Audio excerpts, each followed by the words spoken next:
Welcome to విధాత. తెలంగాణ చెరుకు రైతులకు గత ప్రభుత్వాలు తీరని అన్యాయం చేశాయి. చెరుకు ఫ్యాక్టరీల పునరుద్ధరణ లేకపోగా నిజాం కాలంలో వచ్చినటువంటి నిజాం షుగర్ ఫ్యాక్టరీస్ మొత్తం కూడా మూసివేతకు గురయ్యాయి. ఈ ఫ్యాక్టరీల లేకపోవడం వల్ల చెరుకు రైతులు మొత్తం కూడా ప్రైవేట్ ఫ్యాక్టరీని ఆశ్రయించాల్సి వచ్చింది.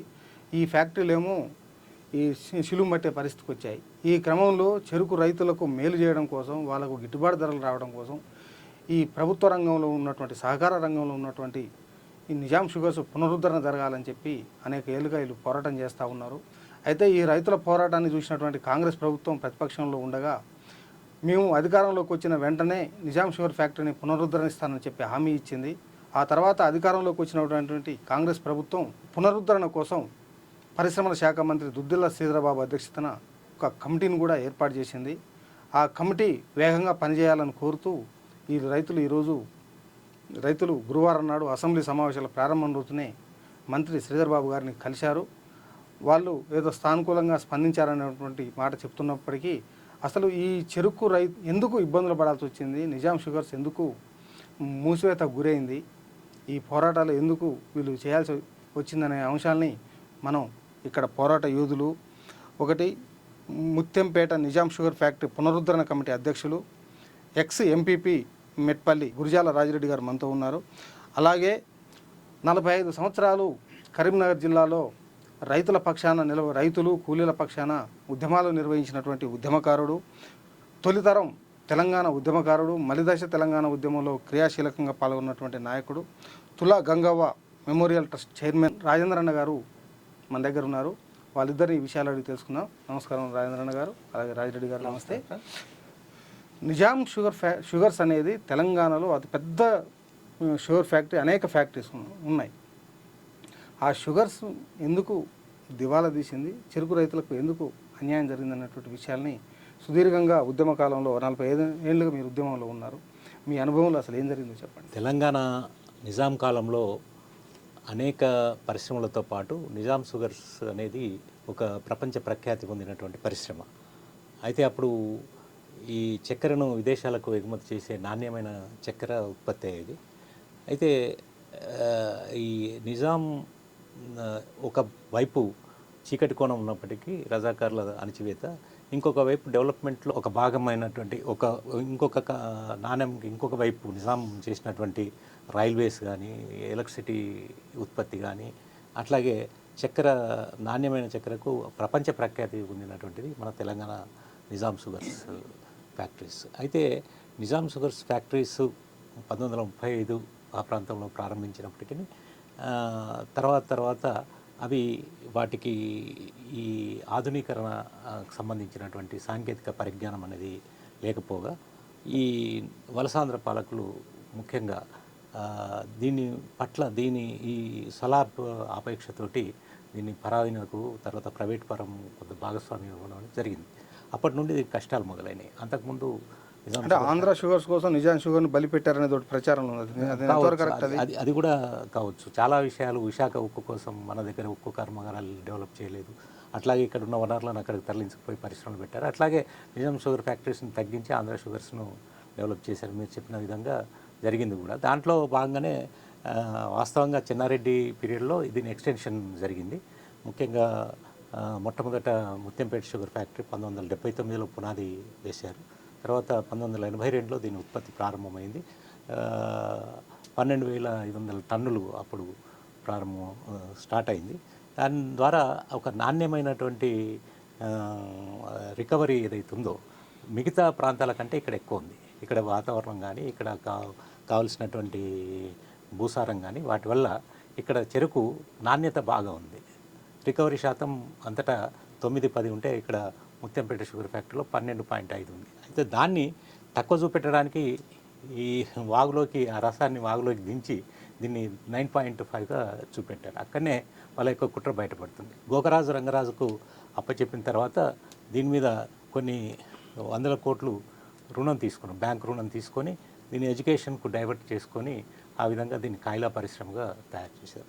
రాజశేఖర రెడ్డి పీరియడ్లో దీనికి ఒక సభా సంఘాన్ని ఏర్పాటు చేసి దీని మీద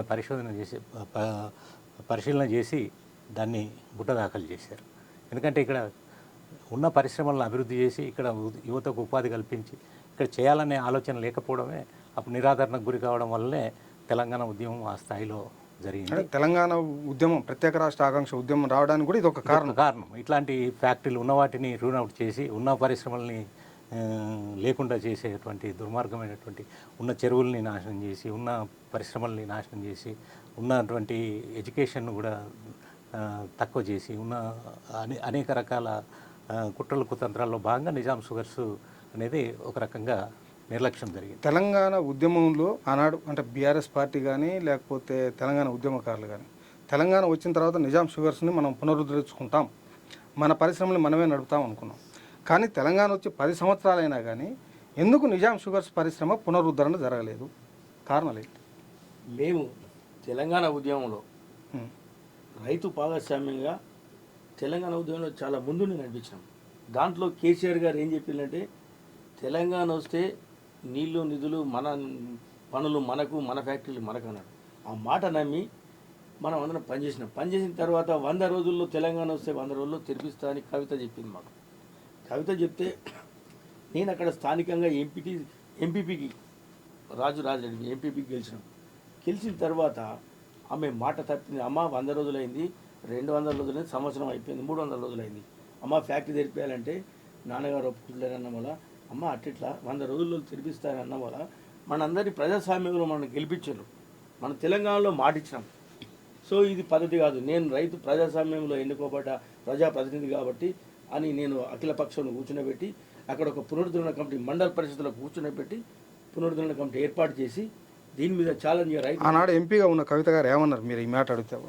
మా నాన్న ఒప్పుకోవట్లేదు, దీని మీద నేను అడుగుతున్నాను, మీరు ఉద్యమాలు చేయొద్దనంటే అది కాదమ్మా, మీ నాన్న ఏ రకంగా మెప్పిస్తావో మీరు మెప్పియండి అంటే ఒకసారి మమ్మల్ని సెక్రటరీ తీసుకొచ్చి వాళ్ళ నాన్నని కల్పిస్తే వాళ్ళ నాన్న ఫ్యాక్టరీలన్నీ మూసిపోయినాయి, మీరు ఫ్యాక్టరీ సరైన మార్గంలో దాన్ని చెరుకు వండిస్తలేరు, మీరు బారామతి పోయి చూడండి, అక్కడ మహారాష్ట్ర రైతులు ఎట్లా నడిపిస్తున్నారో చూడండి నన్ను, ఫ్యాక్టరీ మీకే మొత్తం 100 రోజులలో మళ్ళీ నడిపేటట్టు మిషనరీ అంతా దానికి అనుబంధ సంస్థలన్నీ ఏర్పాటు చేసి రైతులకు అప్పచెప్తా, మీరు నడిపేయండి అన్నాడు. అంటే మేమందరం రైతులం బారామతి వెళ్ళి చూసినాం.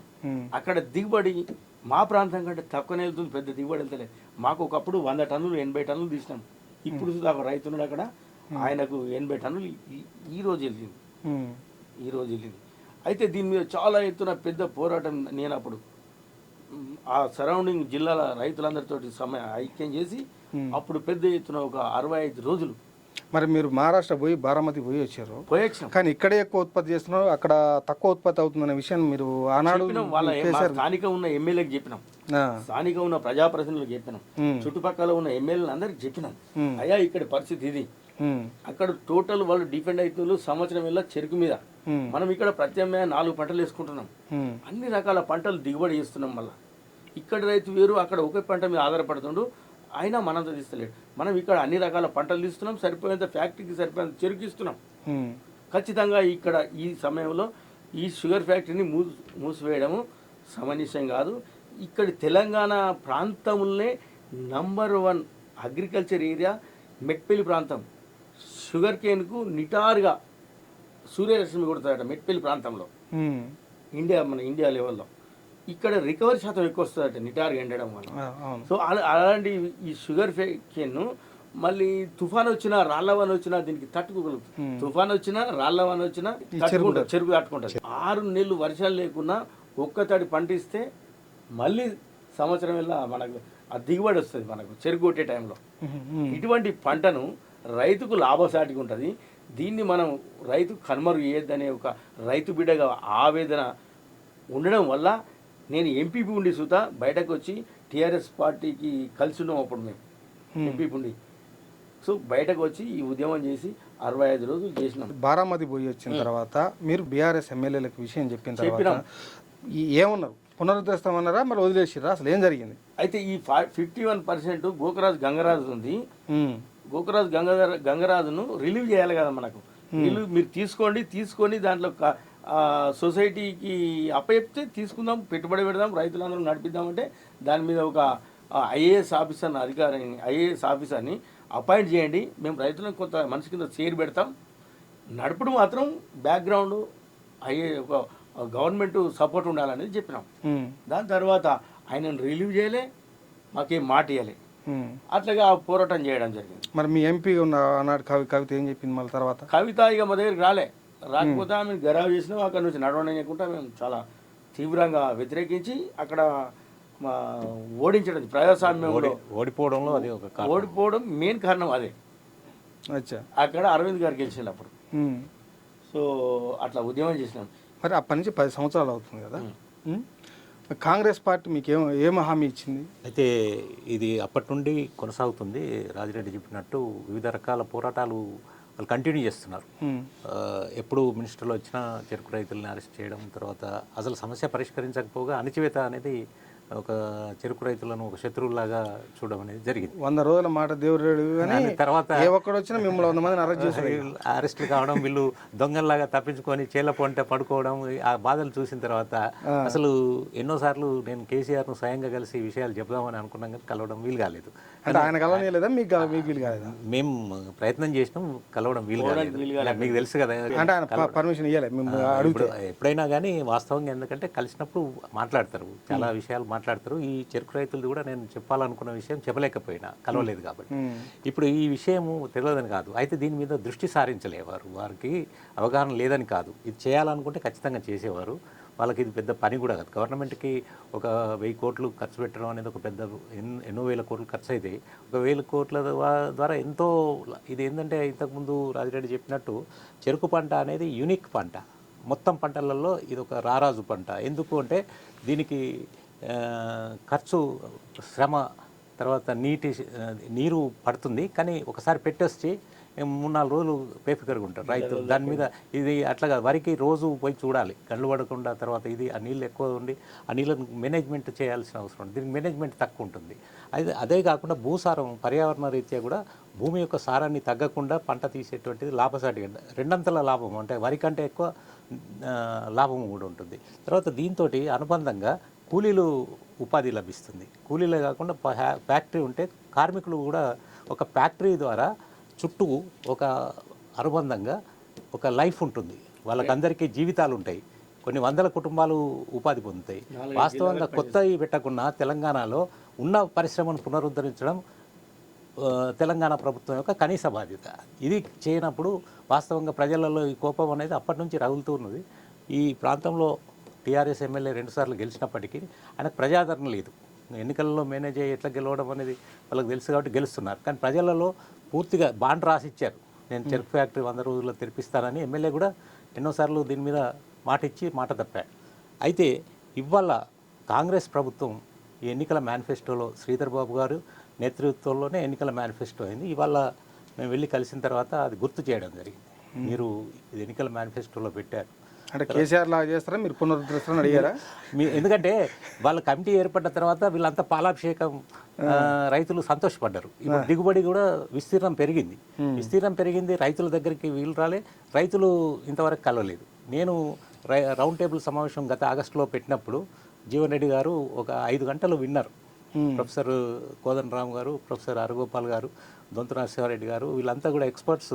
మనం చెరుకు ఫ్యాక్టరీలు ప్రపంచంలో, మన రాష్ట్రంలో పరిశ్రమ చుట్టూ ఉన్నటువంటి ఎకనామీ ఏంది, దానివల్ల లాభాలు ఏంది, నష్టాలు ఏంది, పర్యావరణం, అన్ని విషయాల మీద ఒక డే లాంగ్ సెషన్ జరిగింది. దాంట్లో వచ్చినటువంటి అంశాలన్నీ కూడా జీవన్ రెడ్డి గారు ఈ కమిటీకి నివేదించాల్సిన అవసరం ఉంది. సార్ వెంట అడిగారు, నేను ఉన్నా కాబట్టి కమిటీ వేశారు. ఆయన శాసన మండలిలో అడగడం ద్వారానే కమిటీ వేశారు. ఆ కమిటీకి ఇన్పుట్స్ కావాలి కదా, ఇన్పుట్స్ రావాలంటే జీవన్ రెడ్డి ఒకసారి చెప్తే వినొచ్చు, వాళ్ళకి టైం లేక వినకపోవచ్చు.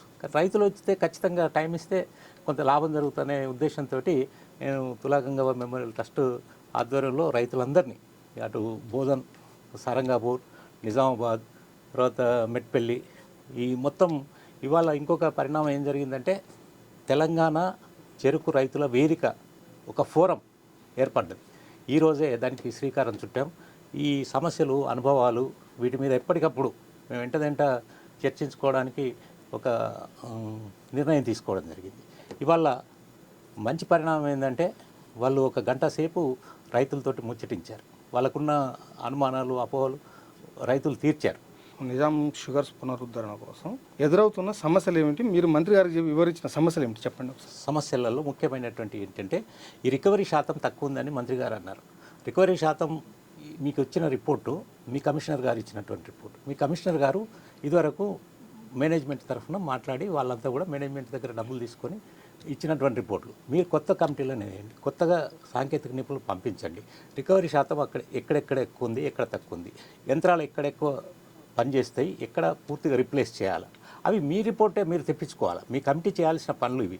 మేము చెప్తున్నాం, లేమ్యాన్గా మేము చెప్తాం, దాన్ని మీరు వెరిఫై చేసుకోండి. ముత్యంపేట షుగర్ ఫ్యాక్టరీ 50% పోగా 50% యంత్రాలు ఇంకా పనిచేస్తాయి. అవి ఎందుకంటే అవి మరీ పాతవి కాదు. బోధన్ షుగర్ ఫ్యాక్టరీ పూర్తిగా రిప్లేస్ చేయాల్సి ఉంటుంది. అట్లా సారంగపూర్లో ఇంకొక సమస్య ఉంటుంది, అక్కడ కోఆపరేటివ్ సొసైటీ ఉంది. ఇప్పుడు కొత్తగా central government cooperative rules change చేసింది. ఈ రూల్స్లో మనం అడాప్ట్ చేసుకొని దాన్ని ఈ పునరుద్ధరణకు సారంగపూర్ యూనిట్ని తక్షణమే చేయొచ్చు. అది మంత్రి గారికి ఇవాళ తెలిసింది. అంటే అక్కడ యంత్రాలు అవసరం లేదా, యంత్రాలు ఉన్నాయా? యంత్రాలు ఉన్నాయి, అయితే వాటికి ఒక బాడీ ఏర్పాటు చేయాలి. కోఆపరేటివ్ బాడీని ఎన్నికలు జరిపి దానికి ఒక మేనేజింగ్ కమిటీని ఏర్పాటు చేసి దాన్ని మనం తక్షణమే పునరుద్ధరణ, దానికి ఒక 30 కోట్లు వాళ్ళ అప్పులు ఉన్నారు, అవి తీర్చేయచ్చు. గవర్నమెంట్ కాదు పెద్ద, ఎందుకంటే ఇంకొకటి ఏంటంటే ఈ షుగర్ ఫ్యాక్టరీ చుట్టూ వనరులు ఉన్నాయి, ఆ వనరుల తోటి మేనేజ్ చేయొచ్చు. నువ్వు కొత్త డబ్బు పెట్టాల్సిన అవసరం లేదు. ఏం వనరులు ఉన్నాయి సారంగపూర్ షుగర్ ఫ్యాక్టరీ చుట్టూ? సారంగపూర్ షుగర్ ఫ్యాక్టరీలో వాస్తవంగా అక్కడ రైతులు చాలా రిచ్ ఏరియా. తర్వాత వాళ్లకు సొసైటీ పరంగా వాళ్ళు మేనేజ్ చేసుకున్నారు, ఇదివరకు లాభాలు కూడా సంపాదించారు, వాటిని ఇది చేయొచ్చు. తర్వాత అసెట్స్ కూడా ఉన్నాయి. ఇంకొకటి బోధన్ షుగర్ ఫ్యాక్టరీకి కూడా అసెట్స్ చాలా కొన్ని వేల కోట్లలో ఉన్నాయి. అయితే ఈ అసెట్స్లో కొంత భాగం ఇది చేసైనా కానీ నువ్వు కొంత పునరుద్ధరణకు పెట్టవచ్చు. ఈ విషయాలు కూడా ఇవాళ మంత్రి గారి దృష్టికి తీసుకెళ్లారు. మంత్రి గారు కూడా ఈ విషయాలు కొన్ని సారంగపూర్ మంత్రి గారికి అధికారులు చెప్పలేదా ఈ విషయాలు? అధికారులు కొన్ని బ్లాక్లో పెడతారు. వాస్తవంగా వాళ్ళ పాయింట్ ఆఫ్ వ్యూలో చెప్తారు తప్ప వాస్తవంగా గ్రౌండ్లో రైతులు కావాల్సిన విధంగా, అంటే మనం పునరుద్ధరణకు చర్యలు పాజిటివ్గా తీసుకుంటే మనం ఏ విధంగా చేయాలా, యాటిట్యూడ్ వేరే ఉంటుంది.